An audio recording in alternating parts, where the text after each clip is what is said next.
अस्सलाम वालेकुम। मैं जमात नहूम और दोहूं की उर्दू की टीचर आपसे मुखातिब हूँ।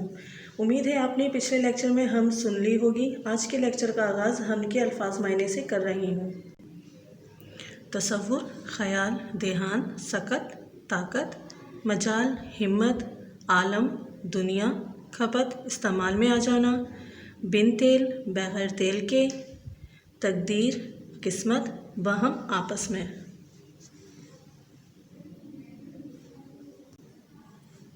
कशिश बाहमी, आपस में जोड़े रखने की ताकत, बेशी कमी, इजाफ़ा और कमी, आईने ईजाद, बनने का उसूल, कुलियात, कुल की जमा। हम उस नज़म को कहते हैं जिसमें अल्लाह ताला की तारीफ़ बयान की जाए। मौलवी मोहम्मद इस्माइल मेरठी इस हमद में कहते हैं कि अगर अल्लाह ना होता कुछ ना होता, इसका तसव्वुर करने की हम में हिम्मत नहीं है। उसने आसमान जैसी छत और चमकते हुए तारे बनाए हैं जो उसी के हुक्म के ताबे तकदीर से बंधे हुए हैं। वो अपनी हुदूद से आगे बढ़ते हैं और ना पीछे हटते हैं। इन सब के बनने का एक ही उसूल था और इनके बनाने वाला भी एक ही है। ये जहाँ इसकी कुदरत और अज़मत का बेमिसाल शाहकार है, वो मुख्तार कुल है, वो हमेशा से है और हमेशा रहेगा। इसकी ज़ात लाजवाल है, इसका नूर व जमाल हर शय में आया है। इस कायनात पर हुक्मरानी का इख्तियार भी सिर्फ इसी की ज़ात का हिस्सा है। स्टूडेंट्स, मैं अब आपको शायर के तारुफ़ के बारे में बताऊंगी, जो कि आपको सवाल जवाब से पहले कॉपी में लिखना है और याद भी करना है। मौलवी मोहम्मद इस्माइल मेरठी, विलादत सन 1844, वफ़ात सन 1917। मौलवी मोहम्मद इस्माइल मेरठी हिंदुस्तान के शहर मेरठ में पैदा हुए। इब्तिदाई तालीम मेरठ में ही में पाई, फिर अरबी और फ़ारसी के उस्ताद की हैसियत से मेरठ और सहारनपुर के स्कूलों में खिदमत अंजाम दी। आखिर में आगरे में सेंट्रल नॉर्मल स्कूल में उस्तादों को तरबियत देते रहे। वहाँ से रिटायर्ड होकर वापस मेरठ आ गए और यहीं इंतकाल फरमाया। इस्माइल मेरठी का शुमार बच्चों के अहम शायरों में होता है। बच्चों और नौजवानों के लिए बहुत सी इस्लाही और इखलाकी नज़में लिखी। आपकी शायरी ज़बान की पाकीज़गी और बयान की सादगी का निहायत उम्दा नमूना है। आपकी नज़में हिंदुस्तान और पाकिस्तान की दरसी किताबों में पढ़ाई जाती रही हैं। आपका सारा कलाम कुलियात इस्माइल के नाम से शाया हो चुका है। दरसी किताब में शामिल हमद इसी कुलियात से ली गई है। तारीफ़ हमद मौलवी मोहम्मद इस्माइल मेरठी सन 1844 सन 1917। सवाल नंबर 1, नज़म में छत से क्या मुराद है? जवाब, नज़म में छत से मुराद आसमान है। सवाल नंबर 2, शायर ने ज़ंजीर किसे कहा है? जवाब, शायर ने ज़ंजीर कशिश बाहमी को कहा है। सवाल नंबर 3, लालो गौहर से शायर की क्या मुराद है? जवाब, लालो गौहर से शायर की मुराद सितारे और सैयारे हैं। सवाल नंबर 4, अल्लाह ताला की कुदरत किन बातों से ज़ाहिर होती है? जवाब, अल्लाह ताला जो इंसान का खालिक व मालिक है, मगर इसके बावजूद अल्लाह ज़ाहिरी आँख से दिखाई नहीं देता। इसके अलावा अल्लाह की वो ज़ात जिसका तसव्वुर भी मुहाल है और इंसान की इतनी बेसात नहीं कि वो इतनी आला और अरफा ज़ात को समझ पाए। लिहाजा इन हक़ाइक़ की रोशनी में अल्लाह की ज़ात को समझना इतना आसान नहीं।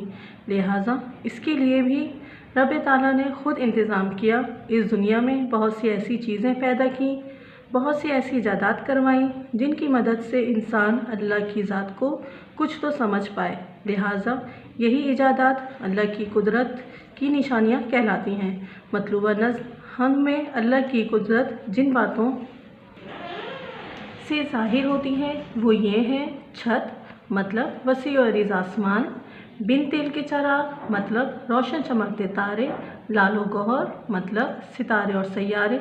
इन बातों से अल्लाह की कुदरत ज़ाहिर होती है। मरकज़ी ख़याल हम वो नज़्म जिसमें अल्लाह की हम्दो सना बयान की जाए। इस नज़्म में शायर ने अल्लाह की हम्दो सना कुछ इस अंदाज में बयान की है कि अल्लाह की ज़ात मामराए अक्ल है। इंसान के तसव्वुर में भी नहीं आ सकता कि अल्लाह की ज़ात क्या है। लिहाजा इंसान अल्लाह के मज़ाहिर कुदरत पर नज़र करके इस ज़ात के बारे में कुछ अंदाज़ा ज़रूर लगा सकता है। जैसे अगर आसमान को देखें तो झिलमिल करते तारे अल्लाह की वहदानियत, अल्लाह की ज़ात की दलील बनते नज़र आते हैं کہ بنا کسی سہارے کے کس طرح دھرے ہیں، بنا کسی تیل کے کس طرح روشن ہیں۔ اسی طرح زمین کی طرف توجہ کریں، لعل و گوہر مطلب سیارے، درخت، پہاڑ، سمندر اپنے خالق کی خود گواہی دیتے ہیں کہ سب کس طرح اپنے نظام کے تحت حدود کے اندر رہتے ہوئے کام کر رہے ہیں۔ بھلے ان کو چلانے والی ذات نظر نہیں آ رہی، مگر پورا عالم گواہی دیتا ہے کہ اللہ کی قدرت ہی ہے جو سب چلا رہی ہے۔ اس کے علاوہ کوئی چاہ کے بھی انہیں چلا نہیں سکتا، کیونکہ یہ سب کرنا صرف اللہ کو زیب دیتا ہے۔ تصور تیری ذات کا ہے محال، کسے یہ سکت اور کہاں یہ مجال۔ حوالہ، یہ شعر ہم سے لیا گیا ہے، اس کے شاعر مولوی اسماعیل ملٹری ہیں۔ اس شعر میں شاعر اللہ کی حمد و ثنا، عظمت و بڑائی نہایت خوبصورت انداز میں کر رہے ہیں۔ تشریح: اس شعر میں شاعر اللہ تعالیٰ کی وحدانیت اور بڑائی یوں بیان کرتے ہیں کہ اے رب، تیری ذات ورا الورا ہے، تیری ذات اور قدرت کے نظارے اس قدر حیرت انگیز ہیں کہ وہ انسانی سوچ میں آ ہی نہیں سکتے، یعنی انسانی سوچ سے بالا تر ہیں۔ الغرض تیری ذات ورائے عقل ہے، تو انسانی عقل سے لاکھ درجے اعلیٰ و ارفع ہے۔ دکھائی بھی جو نہ دے، نظر بھی جو آ رہا ہے، وہی خدا ہے۔ چراغ ایسے روشن جو بن تیل ہیں، یہ تیری ہی قدرت کے سب کھیل ہیں۔ حوالہ: یہ شعر ہم سے لیا گیا ہے، اس کے شاعر مولوی اسماعیل ملٹری ہیں۔ اس شعر میں شاعر اللہ کی حمد و ثنا، عظمت و بڑائی نہایت خوبصورت انداز میں کر رہے ہیں۔ تشریح: شاعر کہتے ہیں کہ یہ تمام تارے چراغ کی مانند ہیں جو بنا کسی تیل یعنی بنا کسی روشن کرنے والی چیز کے روشن ہیں۔ اے رب، سب تیری قدرت کے ہی نظارے ہیں، یہ سب کچھ تیرے لیے بہت آسان ہے، یعنی سب کچھ تیرے حکم سے ٹھیک ٹھیک بنا کسی سہارے کے ہو جاتا ہے۔ آج سائنس بھی اس بات کو تسلیم کرتی ہے، یہ سب اللہ تعالیٰ کی قدرت کے مظاہر ہیں۔ ہے ان سب کا آئین ایجاد ایک، ہنر ایک ہے اور استاد ایک۔ حوالہ: یہ شعر ہم سے لیا گیا ہے، اس کے شاعر مولوی اسماعیل ملٹری ہیں۔ اس شعر میں شاعر اللہ کی حمد و ثنا، عظمت و بڑائی نہایت خوبصورت انداز میں کر رہے ہیں۔ تشریح: اس شعر میں شاعر اللہ کی حمد و ثنا اور بڑائی یوں بیان کرتے ہیں کہ کائنات کی ہر ایک شے کا خالق و مالک اللہ ہے۔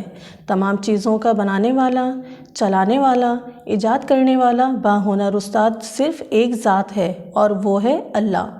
الغرض اللہ کی ذات، قدرت کے تمام نظارے، ایجادات اور نظام قدرت حیرت انگیز ہیں اور انسانی سوچ سے بالا تر ہیں۔ سوال: اس حمد میں کل کتنے مصرعے اور کتنے شعر ہیں؟ جواب: اس حمد میں 18 مصرعے اور 9 شعر ہیں۔ سوال: کسی اور نظم کا ایک شعر لکھ کر مصرع اولی اور مصرع ثانی کی نشاندہی کیجیے۔ جواب: قوت عشق سے ہر پست کو بالا کر دے، دہر میں اسم محمد صلی اللہ علیہ وآلہ وسلم سے اجالا کر دے۔ شعر کے پہلے مصرعے کو مصرع اولی کہتے ہیں، شعر کے دوسرے مصرعے کو مصرع ثانی کہتے ہیں۔ سوال نمبر 5، درج ذیل سوالات میں سے درست جواب پر صحیح کا نشان لگائیے۔ الف: ایک شعر میں مصرعے ہوتے ہیں 2، 4، 6، 8۔ صحیح جواب ہے 2۔ ب: حمد کے چوتھے شعر میں بن تیل کے چراغوں سے مراد ہے پھول، ستارے، بلب، ہیرے۔ صحیح جواب ہے ستارے۔ ج: اس دنیا کی ہر چیز قائم ہے تدبیر سے، زنجیر سے، تقدیر سے۔ صحیح جواب ہے تقدیر سے۔ د: اس نظم میں لفظ آئین کا مطلب ہے طریقہ، قانون، ضابطہ، اصول۔ صحیح جواب ہے قانون۔ ہ: کائنات میں سب کھیل ہیں ہمت کے، قدرت کے، عزت کے، فرصت کے۔ صحیح جواب ہے قدرت کے۔ آج کا لیکچر یہیں پر ختم ہوتا ہے۔ دیا گیا کام یاد کرنے اور مکمل کرنے کے بعد مقررہ تاریخ میں اسکول میں جمع کروا دیں۔ شکریہ۔ اللہ حافظ۔